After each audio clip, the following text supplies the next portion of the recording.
Hey guys, thanks so much for clicking on the video. This is How to Get Away with Murder Season 1, Episode 5. It has been 5 weeks that we've been on this. I just love this daggone show. Well, we started right off.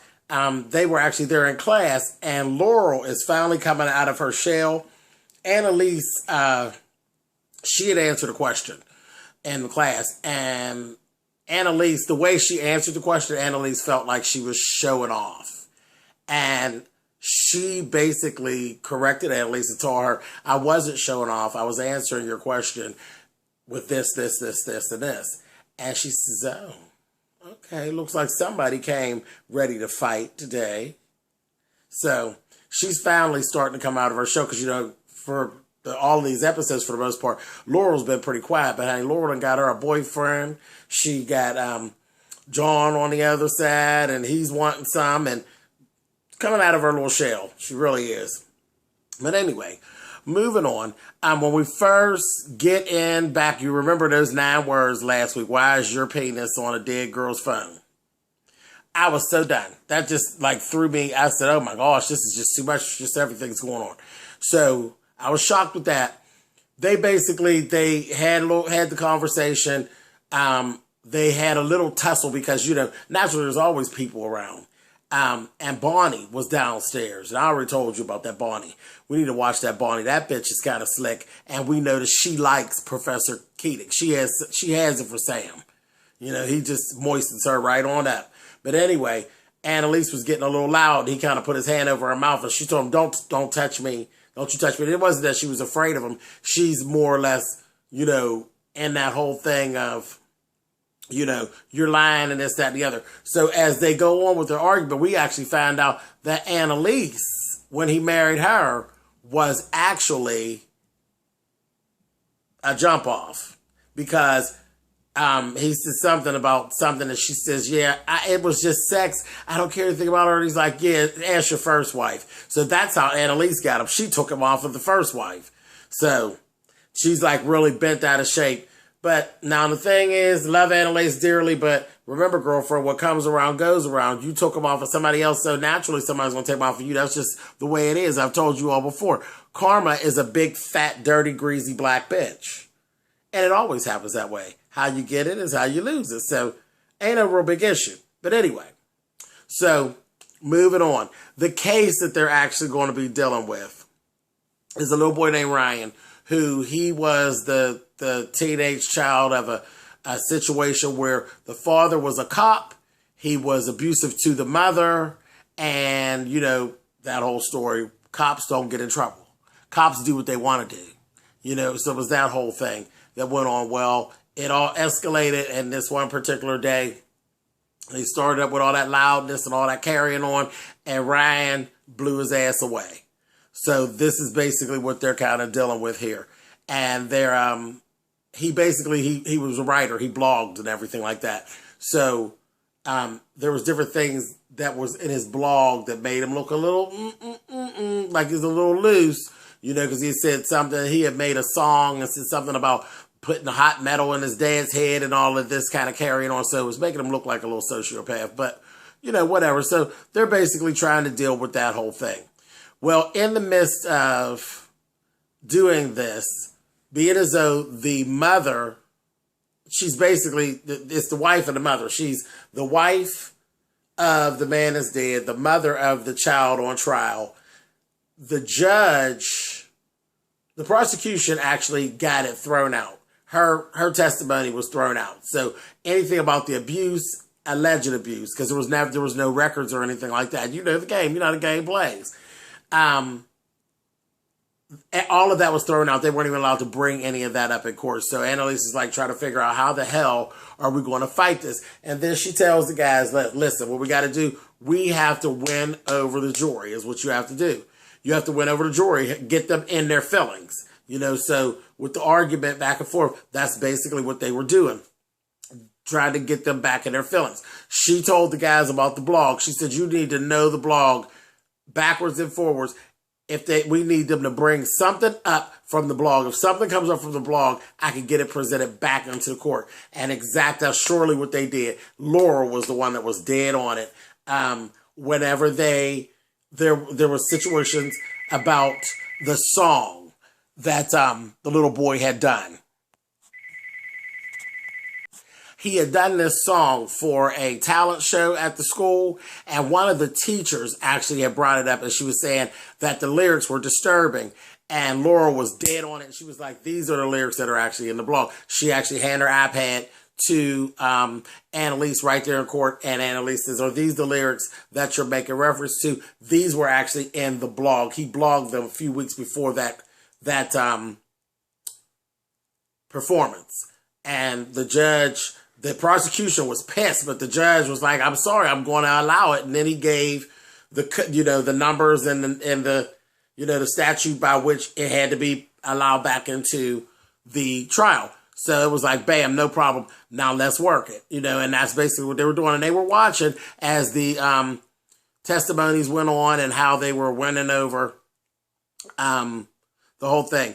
Then it just was getting really tough, and it got like down really to the end where it was like, okay, we're looking like we're going to, it just didn't look good. It didn't look good because of the fact that he shot him in the back, and the prosecution got him on the stand and got the mother on the stand and asked her, were you in a position when he shot and killed your husband that you thought you were going to lose your life? And she's like, well, no, not that day. And they're like, exactly, I rest my case. So it was looking real, real bad. So there was a whole thing with, Laurel knew it about jury nullification, where it actually is legal in some situations for the jury to actually side with their feeling as opposed to what the actual to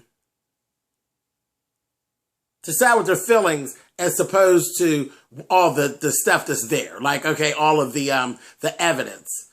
Like, yes, we know for a fact that he was pushed to the limits because he'd been beating her for years, and the child's been witnessing this for years.